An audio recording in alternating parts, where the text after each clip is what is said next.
Dans le domaine transsectoriel et multidisciplinaire de la sécurité alimentaire et nutritionnelle, les demandes d'analyse de la sécurité alimentaire de meilleure qualité sont de plus en plus pressantes. Ces demandes portent notamment sur la nécessité d'une plus grande comparabilité des résultats entre un endroit et un autre, une plus grande rigueur, une plus grande transparence des données étayant les observations, une plus grande pertinence pour la prise de décision stratégique et des rapports plus étroits entre l'information et l'action. En ce sens, une amélioration des analyses dans les domaines mentionnés permettrait de mener des interventions plus axées sur les besoins, plus stratégiques et plus opportunes en matière humanitaire et de sécurité alimentaire. C'est pour faire face à ces défis qu'on a mis au point un système de classification suffisamment générique pour être utilisé dans un large éventail de situations de sécurité alimentaire, de types de catastrophes et de systèmes de moyens d'existence. Suffisamment simple pour être pratique sur le terrain et compris par de multiples parties prenantes, et suffisamment rigoureux pour répondre aux normes en vigueur. Quel est le degré de sévérité de la situation? Quand les populations seront-elles affectées? Où se trouvent les personnes les plus touchées? Combien de personnes sont touchées? Pourquoi cela se produit-il? Et qui sont les personnes les plus touchées? Permettez-moi de remercier très sincèrement tous ceux et toutes celles qui ont contribué à la concrétisation de ce travail jusqu'à aujourd'hui. Je veux citer le soutien sans faille du ministre de l'Agriculture et de toute son équipe du ministère. Je mentionne également les agences lead au niveau du système des Nations Unies, à savoir la FAO, le PAM, qui ont toujours supporté le travail tant sur le plan financier que sur le plan technique. Des remerciements spéciaux doivent aller à l'endroit de l'unité de support global de l'IPC, tant au niveau mondial qu'au niveau régional, qui a accompagné le travail en aidant à garantir le standard de qualité. Je voudrais aussi remercier un ensemble d'ONG tels que Concern Worldwide, Acted, qui ont porté leur contribution financière et technique dans la réalisation de ce travail. C'est pour moi un grand honneur, animé d'un profond sens de responsabilité, que nous nous réunissions aujourd'hui à l'occasion de la présentation des résultats et de la mise à jour de l'analyse IPC en Haïti pour la période de mars à juin 2026. Permettez-moi tout d'abord de féliciter son Excellence, Monsieur le ministre de l'Agriculture, des Ressources naturelles et de Développement rural, Monsieur Marcelin Aubeuc, pour sa nomination à la charge de cet important ministère qui est un partenaire et collaborateur très proche du PAM et de la FAO. En tant qu'institution, nous nous réunissions 2 fois pendant l'année pour réaliser cet exercice, qui est une responsabilité commune visant à conduire un examen approfondi de la situation en matière de sécurité alimentaire. Ce travail est essentiel pour éclairer nos décisions collectives et orienter les réponses face à l'insécurité alimentaire en Haïti. Cette analyse intervient dans un contexte particulièrement complexe, marqué par une combinaison de défis sécuritaires, économiques, climatiques et humanitaires en Haïti, dans les sous-régions et dans le monde entier.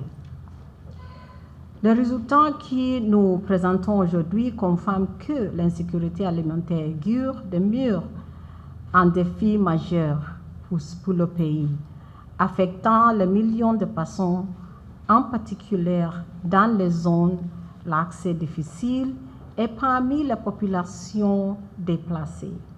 Le PAM reconnaît la rigueur technique et la valeur stratégique de l'IPC qui constitue une base essentielle pour orienter nos décisions, prioriser nos interventions et renforcer notre plaidoyer commun auprès des autorités nationales et des partenaires financiers et techniques. Monsieur le ministre, permettez-moi, lutte contre la faim est essentielle pour rétablir la stabilité en Haïti. Nous ne pouvons pas construire la paix si des familles ne peuvent nourrir leurs enfants. L'assistance alimentaire d'agence constitue la première ligne de défense et la reconstruction des systèmes alimentaires locaux redonne leur espoir pour l'avenir. Les évidences ont montré que l'assistance alimentaire et la production alimentaire permettent de contenir la crise et réduire la faim. Ainsi, en 2025, le PAM a atteint plus de 2,7 millions de personnes grâce à une assistance vitale et un impact durable.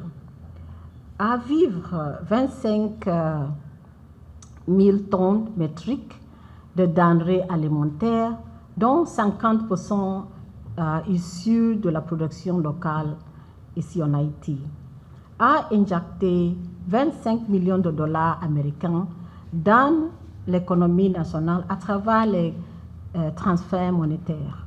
Haïti est confronté depuis ces dernières années à une crise alimentaire préoccupante par son ampleur géographique et son intensité en raison de la gravité et de la complexité de cette crise. Elle a été désignée parmi les 26 pays dans le monde qui bénéficient d'un financement précoce de la Banque mondiale afin d'élaborer un plan de préparation aux crises de sécurité alimentaire et nutritionnelle.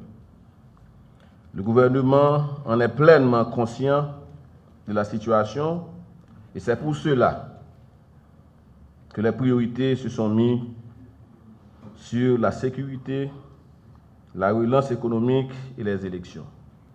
Nous devons le préciser clairement que le fait de procéder à l'adoption du plan de préparation aux crises de sécurité alimentaire et nutritionnelle signifie tout simplement la reconnaissance et la gravité de la situation dans le sens qu'on veut aligner les forces et les moyens de tous les secteurs et des acteurs à la lutte contre ce fléau.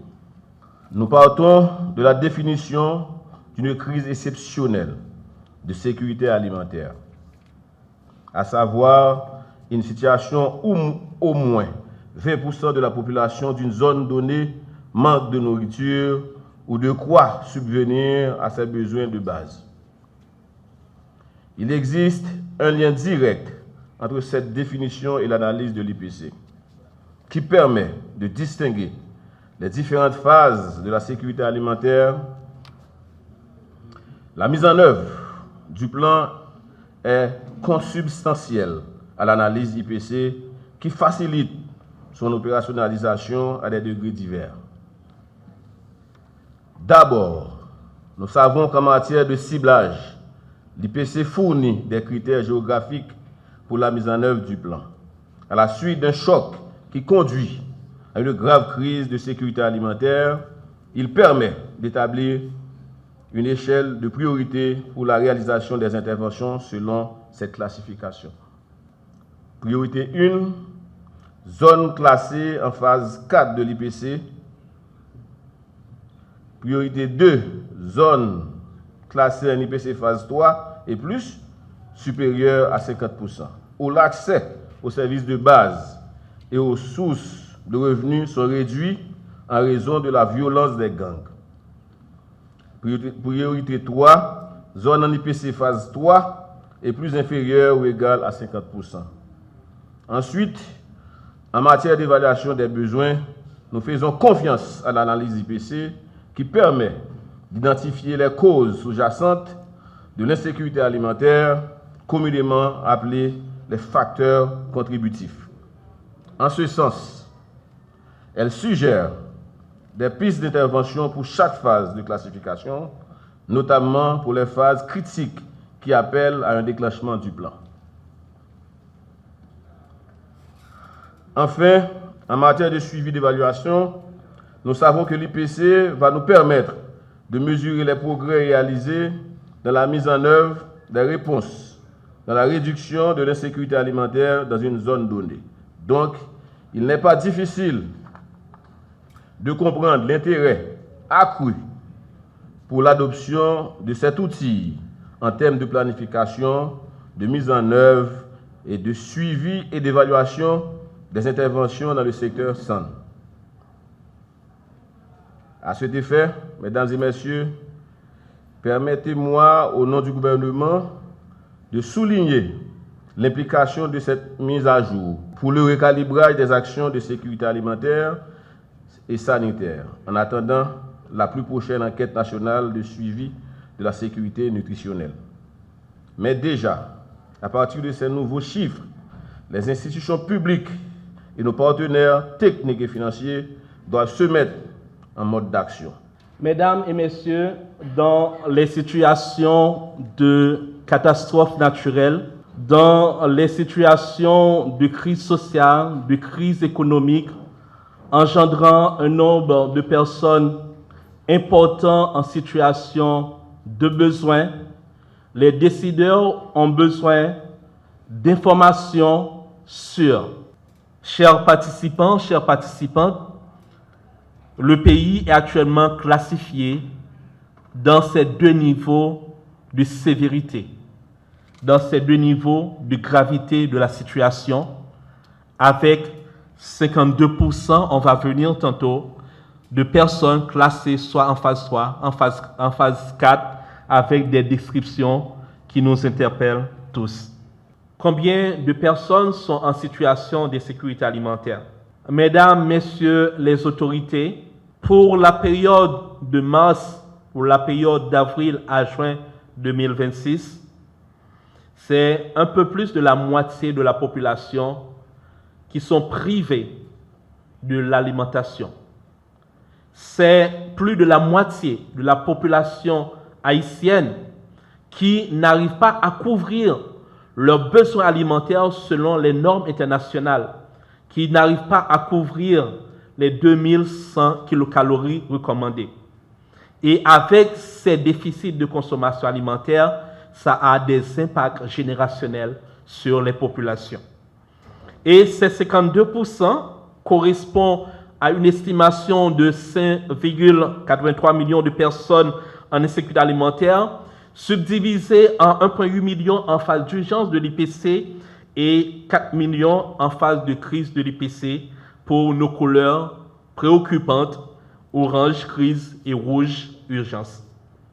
Pourquoi nous avons cette situation? L'IPC permet de répondre aux déterminants, aux causes qui soutiennent la crise alimentaire en cours en Haïti. Nous avons dans un premier temps la violence des groupes armés. Parlons de choc économique, considérant que nous sommes sur 7 années consécutives de récession économique, entraînant des déficits pour tous les secteurs de l'économie, tous les sous-secteurs, notamment le secteur agricole, avec des croissances négatives. Donc, le choc économique a particulièrement handicapé le fonctionnement des activités génératrices de revenus.